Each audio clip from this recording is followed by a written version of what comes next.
All right, so now we'll open the floor to questions and comments. And also be sure, since we want to hear everyone's comments or questions or statements, be sure to limit them, your questions or statements to 1 minute. And also we will have index cards available for individuals to write questions, as some may not wish to speak at the mic. So without further ado.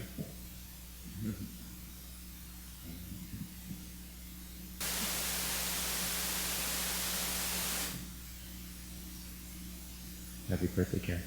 Thank you. So one of the questions I commonly get, and I know that I've had this dialogue with somebody, but I'm just interested in the group opinion a little bit, is what about hate speech? In particular, when we look at some of the issues in ways that we hear Brother Dean and Brother Jed saying some of the things about kind of the "you deserve rape" messages and things like that, and where does that fall within, why is it protected or not protected speech? It's protected. Hate speech is protected speech. There are a number of cases. What's not protected, and hate speech often can manifest itself as an example of this, is a fighting word or a true threat. Those aren't protected.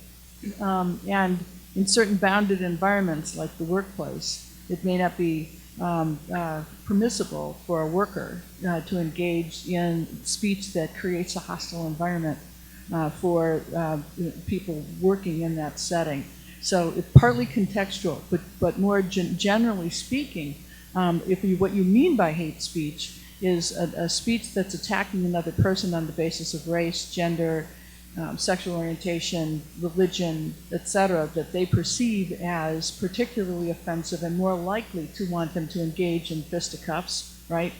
There was in the early 1990s, late 1980s, a lot of activity on college campuses attempting to go after hate speech as such.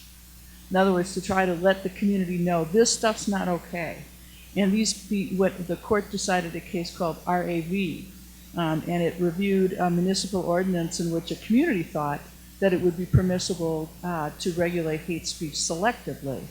And in an opinion by the late Justice Scalia, he said, no, you can regulate the category of fighting words, but you can't tease out from that subcategory of unprotected speech one subcategory in a way that constitutes viewpoint discrimination. And that pretty much ended, that case pretty much ended a lot of the efforts and activity on the part of municipalities, universities, and the like to try to send a particular message about that type of fighting word. What you can do is write a fighting word policy and perhaps say, for example, these are the kinds of things that if uttered a fighting word is a face-to-face, directed at an individual, speech that would give rise in a reasonable person, not to just offense, but a desire to respond with physical violence, and which itself is a gender kind of underlying norm, right? But that's the test. And the reason that it's okay to regulate fighting words is if it's agnostic as to the words themselves, what we're doing is we're preserving order. So that moves it over more to the conduct aspect of this. And so it's a myth that fighting words cannot or are unprotected speech. I'm sorry, that hate speech is unprotected speech. It is often protected speech. How else could you explain half of what you hear all day long? And one person's hate speech is another person's creative vulgarity. Or merely making a Texas official, this is an elected official, this is the other slippery thing about saying I can regulate hate speech, recently said, like yesterday, women should not be given STEM scholarships because they're taking positions that belong to men because the proper role of women is dictated by God's plan. Is that they're not equal and they should not be, sounds a little Haiti to me. Except, one person's hate speech is another person's deeply felt notions about, gender roles, right? And so that's another problem with hate speech is you have to give me what exactly you think it is. It's too vague a category. But generally speaking, it's protected.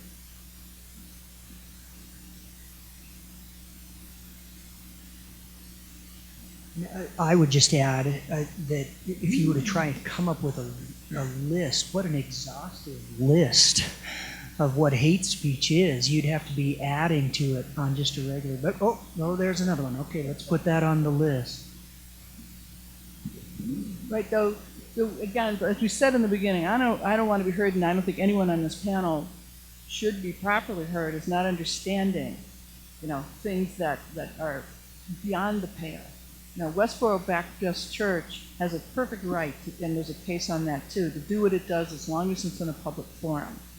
On the other hand, to go to your son's funeral after he's from the military and have signs held up at the funeral that say "God hates fags" is, that's hate. It's not hard for me to think that that's hate speech, but as he's properly saying, there are many, many, many, many other examples that we could give that are sort of equally horrific.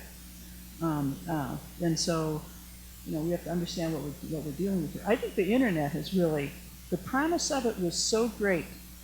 It was so great in terms of news alone. You can get news from all over the world, but it's not the medium's fault. It's that when you turn it on, you could get the news from all over this globe for free. Who needs Walter Cronkite? But instead, it's Honey Boo Boo, and we don't seek enlightenment. We seek entertainment, sort of demonstrably, and comfort, and like-mindedness, a kind of coziness, and why they think like I do. We all do it. I listen to spa music in the car. There's only so much I can stand. I meant that as a joke.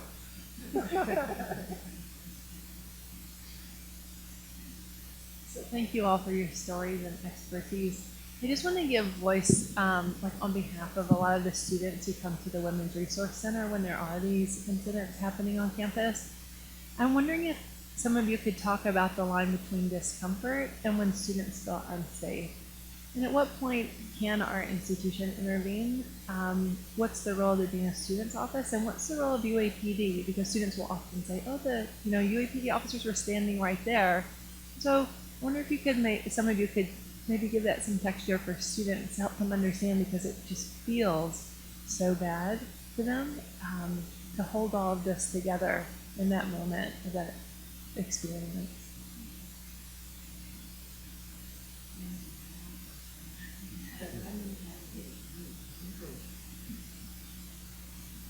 Well, and Kathy, if you want to help out with this response too, because you're the primary person that works with this, but yeah, that's part of the, Krista, thanks for that question. Part of what I was addressing earlier is that, we understand that impact and that it has on the students, and that there's a perception, and it's real for those students that, the police are standing right there and they're not doing anything from the student's perspective or the Dean of Students Office staff. And some of it is, and I would ask for more clarity about what does unsafe mean, because if you felt directly threatened by, that's different than a discomfort, as you pointed out. And so we have an institutional philosophy that I think Kathy will talk about, where our administration has, and rightfully so, because we do want to hear all the voices, do not immediately swoop in and take people out or remove them from the campus. First of all, it's not the right thing to do per the Constitution, but it's also we have to give students the opportunity to engage in these dialogues, even if it feels uncomfortable in that moment. You don't have to do it in that moment, but that's why we have resources on campus and people that can help support in the aftermath of those incidents. And I would add to that, from a kind of my perspective of working with a lot of these events, what happens often is UAPD gets called because someone is upset about what's being said, or they're concerned about people's safety, because people are getting pretty heated and maybe getting close to whoever the person is speaking and things like that. So UAPD gets called, and generally they'll call someone from the Dean of Students Office, whether it's myself or the Dean on call, and we'll go out there and observe and address the situation that's going on. And part of that observance is trying to determine, is this something that is protected speech that's occurring, or is it something that's not protected and it's verging into someone really being threatened or other things that we can do? Or is it just disruptive to the environment of what's going on with the time and space? And so UAPD is often really there merely as a backup because they've been called. And the Dean of Students Office staff are the people who will interact with the situation. And I mean, more often than not, what I see occurring is all protected speech. So while I know it doesn't feel good to the students who feel like they're being targeted, if there are situations where there might be kind of threatening behavior, there are times I've called the police, and it's mostly because whoever's engaging with the preacher is so close and getting so angry to the preacher that I'm calling because I'm afraid something's going to happen between the two of them. But it's really being instigated not by the preacher who's speaking, but by the other person who's so worked up about what they're saying. And those are the times when, I've seen physically a student push one of the preacher people. We've seen stuff be thrown on them, and police are called in for everyone's protection at that point in time. But the police really can't engage because, I have not witnessed a threat of a preacher to a student with that. So most of the behaviors are protected, which is why, first, the police would not necessarily, unless it's a true threat, probably engage immediately. We would engage if that was something that was happening, but it's not. There are most often mutual exchanges where someone has engaged in speech with the person who's speaking, and they're going back and forth with that. And eventually something, I think, is said probably, or they're countering what they're saying, but they're having a dialogue, even if it's a heated dialogue, about what's happening with that. And so I think the reason that we don't engage is because it's protected speech that we're observing when we see it with that. And police obviously aren't going to engage in the speech part. It's going to be if something becomes a criminal activity or there's a threat to people's safety, that they're going to engage in that. And so they've been there before to just make, if something were happening there. There have been times when the students and people who are out there have gotten so close to the people speaking that they could reach out and touch and push them or hit them or do something to them. So there are times when police are there to make sure people don't erupt into doing those kinds of things, so that safety for everyone in that situation is maintained.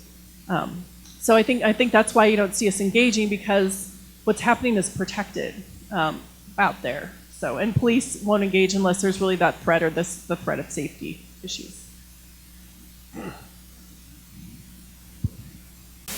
Yeah, I think something that's difficult with police intervention also is at least for my community, Brother Dean comes to Pride Alliance events all the time. He'll stand outside our prom event every year, and so many things. So we have a police officer there, but often it's having a police officer there that makes the community more uncomfortable than having Brother Dean there, because Brother Dean knows his limits. Brother Dean and Brother Jed in the Westboro Baptist Church, they know exactly what they can get away with within their realm of free speech. There's training camps that they go to, they're very well versed in these kinds of things. So I feel very, very uncomfortable when Brother Jed tells me to grow my hair out, put on a dress, and get back in the kitchen. I feel unsafe when some fuckhead in a white truck follows me and my partner home and screams "dyke" out the window. Those are very different situations. And then I think something interesting that happens too that we don't, even within the communities of students who are dealing with this most on campus, don't really talk about, is the ways that violences against women and against marginalized communities get reinstated when people are often trying to counteract these speeches. For example, last time Brother Jed was here, Brother Jed's wife Sydney, it really doesn't matter, was out on the mall, and this group of students was closing in on her and calling her a whore and calling her a slut and telling her to fuck off, and being really, really aggressive and closing in. And it was actually someone from Pride Alliance and two people from Pride Alliance who were trying to push people back away from a hate preacher, which is a really, really weird spot for a queer student to be in. But I think it's important to pay attention to the ways that violences aren't necessarily just on the sides of hate preachers. There's a lot of really aggressive behavior that also isn't protected morally. You can argue whether or not it's okay, but also needs to be paid attention to within the realm of social justice or whatever you want to call it that we're doing and trying to counteract these hate preachers. Then I think another important part about that is I think maybe there's this misperception, especially amongst university students who may be of a particular dominant population or demographic, that police is the go-to action whenever you're feeling that civil misconduct, discord, because that's what they've grown up experiencing, or that's what they've been taught societally to experience. Is if you're having this issue, you call the civil servant who is expected to take care of those misconduct issues. So I think there's a misperception of you're either safe or you're calling the police, and I think especially queer students, women, students of color, other marginalized identities have started to recognize that there are alternative pathways that are more effective for them. So for example, going through the Dean of Students instead of necessarily getting the law through police involved, or going through their particular organizations, and instead of necessarily feeling the need to take action through police or other law enforcement agencies, they find and create their own safe spaces. So that those feelings of discomfort, those feelings of not feeling safe, are then replaced by finding spaces such as Women's Resource Center, Pride Alliance, etc., where they're able to create their own spaces and remove themselves from those experiences if they need to. And then you'll find that in the Dean of Students is that they have those student care advocates and assistants. In residence life, you have community directors who will place you in other residence halls if you feel like you are unsafe in your current situation. So I think that is a way that university staff and administrators and professionals and faculty are counteracting, is by not necessarily kind of deactivating the freedom of speech of other students, but instead finding you alternative modes of feeling safe on your own campus.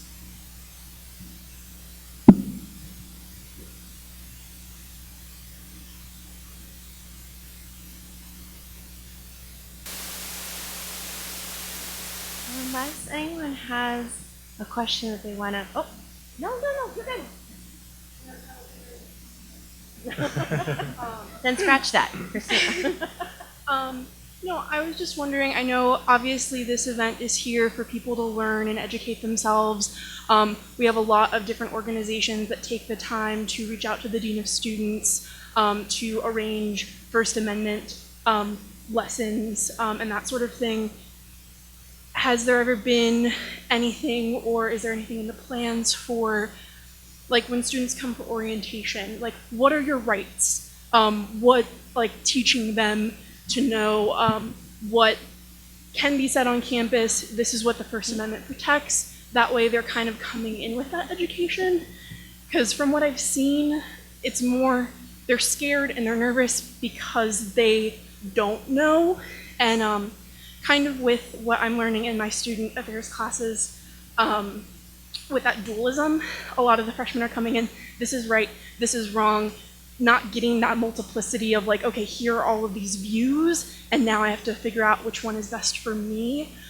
So kind of what are we doing to give a base level knowledge to everyone on campus for this? Yeah, thank you for that question. And it's a really important and one that in the Dean of Students office we began discussing, I believe it's last year, that we recognized that what you're explaining, Christine, that, students, I think what we do as institutions of higher education, we encourage students to come to this institution or any public institution, and we have outreach programs that are reaching out to kids in elementary school, middle school, even high schools, and we have tours on campus and these extensive education and outreach programs. And I think it was last year that Kathy and I were having a conversation, and I just said, part of the problem that we have on our campus is that students don't know what to expect from a public institution. Because what's the message that we send about college? You got to take all the courses, you need to be involved so that your portfolio looks really good, so that the university accepts you, but I don't know that there's a lot of discussion about, so once you're there, here are the kinds of things that can happen, right, or that you may experience. And so we started an initiative this past summer, starting with our Arizona ambassadors, who are the students who facilitate tours on campus, because you all have seen them around. They're the ones walking backwards with parents and potential students. And so our staff has participated in training of those Arizona ambassadors, because they need to be able to explain to the visitors why this speech or this behavior is allowed on the campus. And so Kathy went in and did some training with the Arizona ambassadors. We want to get involved with our early academic outreach program because they teach about creating a college-going culture, but we can't just limit it to just college-going, right? And what you need to get into college, but what are the full aspects of what the college experience is going to be. I met with Tony and another College of Law faculty member who's enlightened us to some educational opportunities that we can have incoming students participate in online or doing workshops prior to their arrival here on campus. So we recognize that we have some work to do to help address the issue of just the shock of coming to a campus and hearing and seeing the behaviors and displays. And it is disconcerting, and it rocks people to their core. And I also want to acknowledge that there's different safety issues, right? And I think that's what Krista was getting at in her question, is that there's the physical safety, but then there's the emotional safety, that I don't feel emotionally safe when I'm around these situations, and what do I do? Where do I go to address that? And so we recognize that, and we do have some more work to do, and we'd love to hear from folks on the campus community to help us figure that out.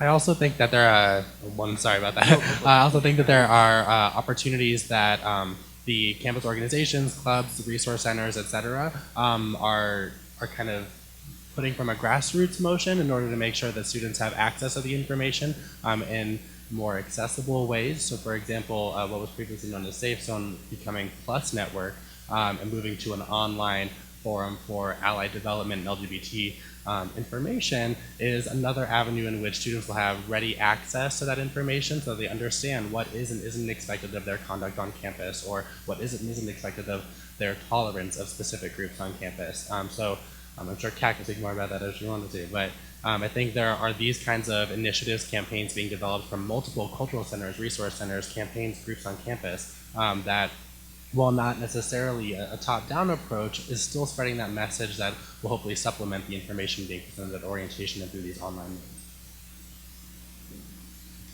This is kind of a two-part question. The first one being physically talking about the space of campus. We've seen there's campuses around the country, and I believe at one point even U of A many, many years ago had a specific speaker's corner, but it is an open campus for speech, but other campuses are trying to designate areas specifically for these kind of things.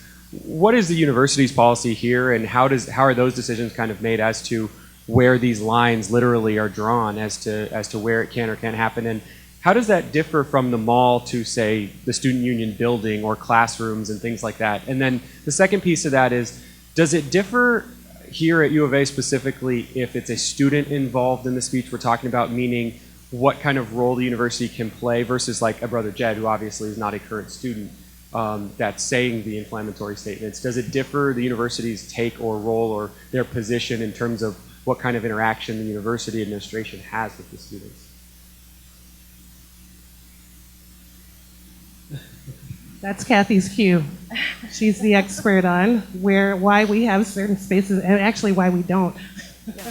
So we did away probably, I don't know, like 7 or 8 years ago now with our speakers corner on campus. And really the reason for this is, and I think Tony kind of set this up in the beginning, because we're really an open public forum or a designated public forum in a lot of our outdoor spaces, that means that basically you allow speech to happen in multiple areas on campus, and restricting it to just one location is problematic.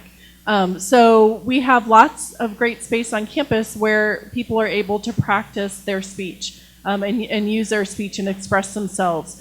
And limiting it to just one location we felt was really problematic, because there's multiple areas where people would like to engage in it. And there's really not a good reason, especially when there's lots of space open on campus, to say, well, you've got to be in this one really specific place. That's pretty limiting. And if you look at most days on our campus, there are multiple different versions of speech and assembly going on with different activities and organizations who are all doing different things and expressing themselves. So I think that's kind of the beauty of not having a designated space within that.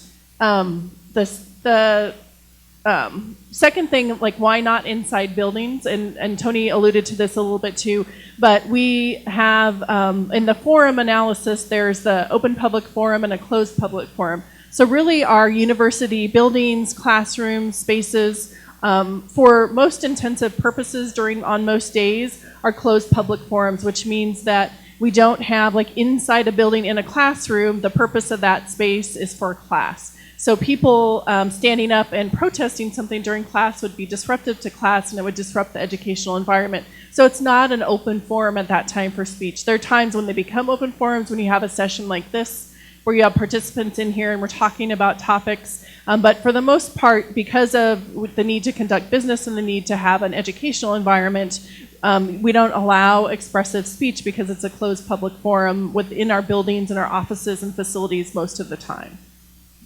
And so I'll just end with a comment that I shared with Kathy that our colleagues in the Dean of Students Office at Arizona State University shared with me that they really have restricted at ASU where the campus preachers and other people can gather on campus. And Brother Dean Saxton told the Dean of Students up there that the U of A treats him nicer than ASU does. So I don't know if that makes anyone feel better or worse, but he feels more comfortable on our campus because we don't restrict the free speech spaces. All right, well, we are going to wrap up our time together. We want to thank all of our panelists for joining us today and for offering their expertise and their insight. And thank you to everyone who brought a question and gave us the opportunity to hear some more in particular about what goes on our campus and why. We do want to encourage you to do one thing. If you aren't familiar with the LiveSafe app, to donate it, to download it. You could have, I don't know how you would do that, but to download it on your phone. It has a lot of great resources available on there, and I've actually used it multiple times.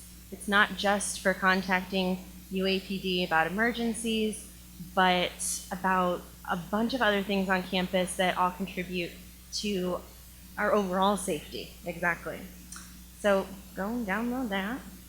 And we are also going to have a legal issues symposium about the First Amendment this summer that's going to be sponsored by the Dean of Students. And students are going to be able to attend for free, so please keep your eyes peeled for that, as that's going to be another really helpful tool for us as we live, work, and play at the University of Arizona. So thank you all for coming. We hope you have a great evening.